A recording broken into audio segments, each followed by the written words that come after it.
ક્લાસરૂમમાં શિક્ષકે પૂછ્યું, what is the last name of Columbus? Ambalal ઉભો થઈને કે સાહેબ પટેલ હોવો જોઈએ, કારણ કે વિઝા વગર પટેલ એક જ અમેરિકા જઈ શકે. આવી એક એકથી ચડિયાતી અનેક વાતો દ્વારા કોલમ્બસ, ડબલિન અને ઓહાયોમાં રહેતા ગુજરાતીઓને હસાવવા માટે હું આવી રહ્યો છું 7મી સપ્ટેમ્બર રવિવારે સાંજે.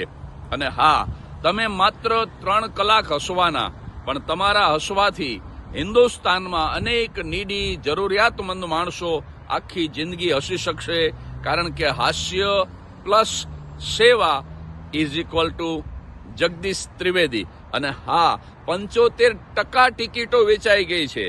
હવે માત્ર 25% ટિકિટો બાકી છે, તો ઝડપથી તમે ટિકિટ બુક કરી લેજો. Centre Dublin community recreation centre, Dublin, Ohio, 7મી સપ્ટેમ્બર સન્ડે સાંજે 7 વાગે.